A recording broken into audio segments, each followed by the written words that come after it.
नमस्कार दोस्तों, निर्वाणा एकेडमी में आपका स्वागत है।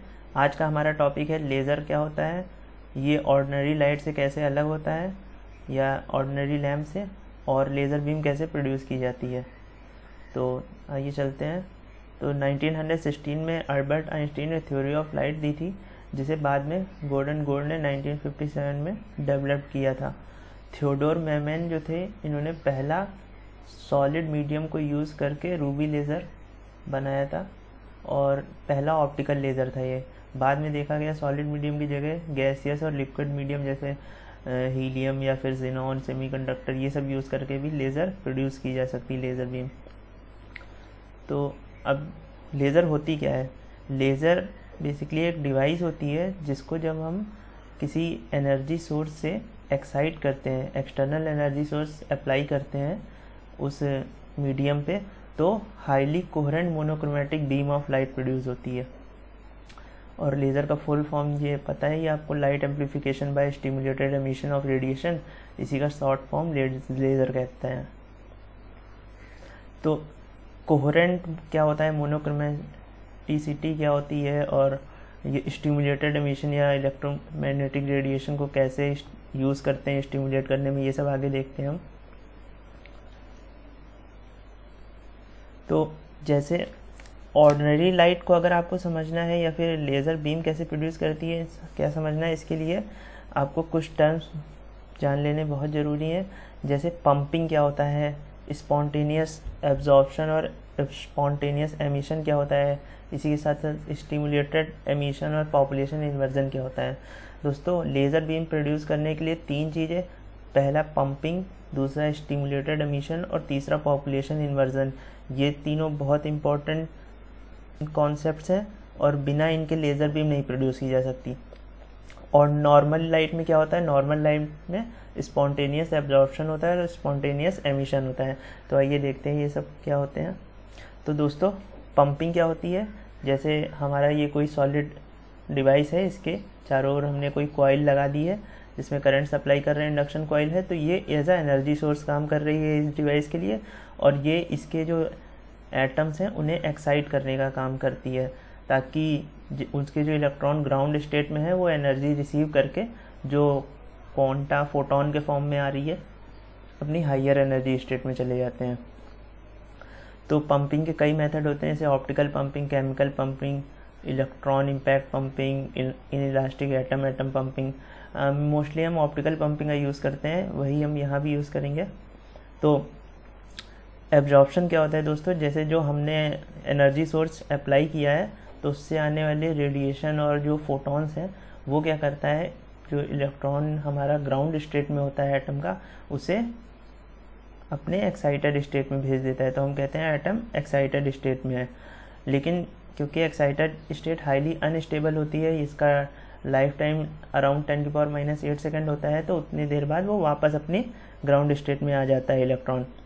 तो जब इलेक्ट्रॉन अपनी ग्राउंड स्टेट में आता है उस समय एक किसी पर्टिकुलर फ्रीक्वेंसी का फोटोन एमिट करता है, इसे कहते हैं स्पॉन्टेनियस एमिशन। तो नॉर्मल लाइट, नॉर्मल लैम्प क्या होता है दोस्तों, जब हम एक्सटर्नल एनर्जी सोर्स अप्लाई करते हैं तो जो इलेक्ट्रॉन होते हैं ग्राउंड स्टेट में एटम्स के, वो हायर एनर्जी स्टेट में चले जाते हैं। जब भी मैं ये बोलूँगा कि इलेक्ट्रॉन हायर एनर्जी स्टेट में चले जा रहे हैं, मतलब एटम जो है वो एक्साइटेड स्टेट में है। तो इसी तरह कई सारे एटम जो हैं वो एक्साइटेड स्टेट में चले जाते हैं। अब जब वो अपनी ग्राउंड स्टेट में आते हैं तो वो अलग अलग फेस पे लाइट एमिट करते हैं, मतलब उनकी फेस सेम नहीं होती है जो लाइट एमिट कर रहे हैं। जैसे जब इलेक्ट्रॉन अपनी ग्राउंड स्टेट में आ रहा था तो एक फोटोन एमिट कर रहा था एक पर्टिकुलर फ्रीक्वेंसी का और एक फेज़ का, तो जो फेज़ होती है जो एमिटेड लाइट की वो अलग अलग होती है। तो इससे बनती है हमारी ऑर्डिनरी लाइट। लेकिन लेज़र में क्या होता है, स्टिमुलेटेड एमिशन होता है, मतलब जब एटम्स एक्साइटेड स्टेट में होते हैं तो जो रेडिएशन आ रहा है हमारा, वो क्या करता है, उसकी सेम प्रोबेबिलिटी रहती है ग्राउंड स्टेट के एटम को भी एक्साइट करने की, या फिर जो हायर एनर्जी स्टेट में एटम है उसको स्टिमुलेट करने की। स्टिमुलेट मतलब दोस्तों इंटरेक्ट करके जो हायर एनर्जी स्टेट के एटम है और उन्हें एक्टिव करने की। तो जब स्टिमुलेट करता है हायर एनर्जी स्टेट के जो एटम्स हैं, तो वो क्या करते हैं, अपनी ग्राउंड स्टेट में आने से पहले जो लाइट वेव एमिट करते हैं वो सेम फेज और फ्रीक्वेंसी की होती है जो उससे इंटरेक्ट करती है। मतलब जो इलेक्ट्रोमैग्नेटिक रेडिएशन पड़ा उस एक्साइटेड एटम पे, तो वो एक्साइटेड एटम सेम फेज और सेम फ्रीक्वेंसी की फोटोन एमिट करेगा। ये होता है स्टिमुलेटेड एमिशन। दोस्तों आपने देखा पंपिंग क्या होती है, मतलब ग्राउंड स्टेट से एटम्स को एक्साइटेड स्टेट में ले जाना एक्सटर्नल सोर्स अप्लाई करके। स्टिमुलेटेड एमिशन देखा कि जो एक्साइटेड स्टेट में एटम है उन्हें कैसे जो फॉलिंग रेडिएशन होता है वो एक्टिव कर रहा है, उनको इंटरेक्ट करके उन्हें एक्टिव करता है और उन्हें और उससे क्या होता है, जो एटम हमारा जब ग्राउंड स्टेट में आते समय जो फोटोन एमिट करता है वो सेम फेज और फ्रीक्वेंसी होता है। तो इससे जो लाइट वेव जनरेट हो रही है वो सेम फेज और फ्रीक्वेंसी की है। लेकिन स्टिमुलेटेड एमिशन होने के लिए और लेज़र एक्शन होने के लिए एक बहुत ज़रूरी है, वो है मेटा स्टेबल स्टेट का होना कंपाउंड में। ये कैसे आती है, ये हम एक्टिव एलिमेंट्स मिलाते हैं हम अपने कंपाउंड में, जिसके द्वारा हमारे जो मटेरियल होता है उसमें मेटा स्टेबल स्टेट क्रिएट होती हैं। ये क्या करती हैं, जब इलेक्ट्रॉन हमारा हायर एनर्जी स्टेट में जाता है तो वो नीचे आते समय इन मेटा स्टेबल स्टेट्स में ट्रैप हो जाता है, जिनका लाइफ टाइम लगभग 10⁵ टाइम्स ज़्यादा होता है। इसमें इलेक्ट्रॉन के रहने की जो समय है वो लगभग 10⁻³ सेकंड है, जो कई गुना ज़्यादा है। तो इससे क्या होता है, जो फॉलिंग रेडिएशन है उसको ज़्यादा टाइम मिल रहा है इन जो एक्साइटेड मेटा स्टेबल स्टेट में इलेक्ट्रॉन्स हैं उनसे इंटरेक्ट करने का, और उससे जो स्टिमुलेटेड एमिशन हो रहा है, फिर जो फोटोन एमिट हो रहे हैं वो सभी सेम फेज और फ्रीक्वेंसी के रहते हैं। ये हो गया मेटा स्टेबल स्टेट। और दूसरा एक कॉन्सेप्ट है पॉपुलेशन इन्वर्जन। इसका मतलब है पॉपुलेशन इन्वर्जन का, जो आपके एक्साइटेड स्टेट में एटम्स हैं वो ज़्यादा होने चाहिए as compared to normal state में जो एटम्स हैं उनसे। मतलब जो हमारे हायर एनर्जी स्टेट्स में इलेक्ट्रॉन है वो ज़्यादा होने चाहिए ग्राउंड एनर्जी स्टेट से, तो ही हमारा लेज़र एक्शन पॉसिबल है। वो दोस्तों इसलिए कि जब हम रेडिएशन इस पर अप्लाई करेंगे तो ज़्यादा इलेक्ट्रॉन होंगे अगर हमारे हायर एनर्जी स्टेट में, तो उनसे जो टोटल प्रोबेबिलिटी आएगी जो हमारे फॉलिंग रेडिएशन है उसकी इंटरेक्ट करने की, वो हायर एनर्जी स्टेट के एटम से ज़्यादा होगी। तो जो एक्सटर्नल रेडिएशन से एटम जो एक्साइट हुआ है वो जब स्टिमुलेट होता है तो जो फोटोन एमिट करता है वो फोटोन और जो इंसिडेंट फोटोन था वो दोनों फोटोन जो और एक्साइटेड स्टेट में एटम्स हैं उनको स्टिमुलेट करेंगे, और उनसे जो फोटोन एमिट होगा वो सभी सेम और फेज और फ्रीक्वेंसी में होंगे, जिससे highly coherent beam of light produce होती है। इससे फिर लेज़र एक्शन पॉसिबल हो पाता है, लेज़र बीम जो हमारी प्रोड्यूस होती है वो। तो ये दोनों बहुत इंपॉर्टेंट कॉन्सेप्ट हैं दोस्तों, एक पॉपुलेशन इन्वर्जन वाला और दूसरा स्टिमुलेटेड एमिशन वाला, जिसके लिए मेटा स्टेबल स्टेट का होना ज़रूरी है कंपाउंड में। इन्हीं दोनों की वजह से हमारा लेज़र एक्शन पॉसिबल हो पाता है।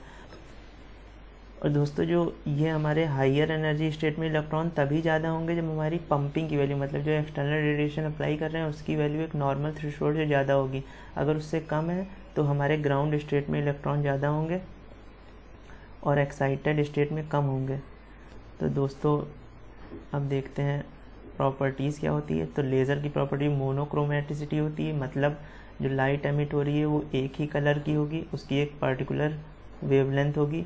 कोहेरेंस, मतलब जितने भी लाइट वेव एमिट हो रही हैं वो सभी सेम फेज में होंगी। डायरेक्शनैलिटी, मतलब लेज़र लाइट को कई किलोमीटर तक भेजा जा सकता है as compared to ordinary light जो फ्यू मीटर्स तक ही जा सकती है। और शार्प फोकस करने के लिए, जैसे हमने देखा होगा कई सारे मेडिकल इक्विपमेंट जो होते हैं वो लेज़र लाइट का यूज़ करते हैं, जैसे आई ट्रीटमेंट हो गया या फिर और भी एप्लीकेशंस में, मेडिकल एप्लीकेशंस में जहाँ शार्प फोकस की रिक्वायरमेंट होती है तो वहाँ लेज़र यूज़ करते हैं। तो ये सारी प्रॉपर्टीज़ होती हैं एप्लीकेशंस, मेडिकल एप्लीकेशंस हो गई, वेल्डिंग कटिंग में, यहाँ पे भी शार्प फोकस की रिक्वायरमेंट होती है। हाईली डायरेक्शनल वेव्स को हमें मटेरियल पे इंसिडेंट कराना होता है वेल्डिंग कटिंग के लिए, तो यहाँ भी एप्लीकेशन होता है लेज़र का। न्यूक्लियर फ्यूज़न में, सीडी और ऑप्टिकल डिस्क में जहाँ इंफॉर्मेशन स्टोर होती है, और स्पेक्ट्रोस्कोपी में, heat treatment, barcode scanner, laser cooling, ये सारी एप्लीकेशन है लेज़र की। तो दोस्तों ये यहाँ पे हमारा लेज़र टॉपिक ख़त्म होता है। अब आपको एक आइडिया हो गया होगा कि लेज़र में और ऑर्डिनरी लाइट में या ऑर्डिनरी लैंप में क्या अंतर होता है, कैसे पॉपुलेशन इन्वर्जन और जो स्टिमुलेटेड एमिशन होता है प्लस पंपिंग की वैल्यू एक नॉर्मल थ्रेशोल्ड से ज़्यादा, ये ज़रूरी है लेज़र प्रोड्यूस करने के लिए as compared to ordinary light जिसमें केवल स्पॉन्टेनियस एमिशन होता है। अगर दोस्तों आपको कुछ नहीं समझ में आया या कोई और टॉपिक इससे रिलेटेड उस पर वीडियो चाहते हैं तो कमेंट करें, और तब तक के लिए दोस्तों धन्यवाद।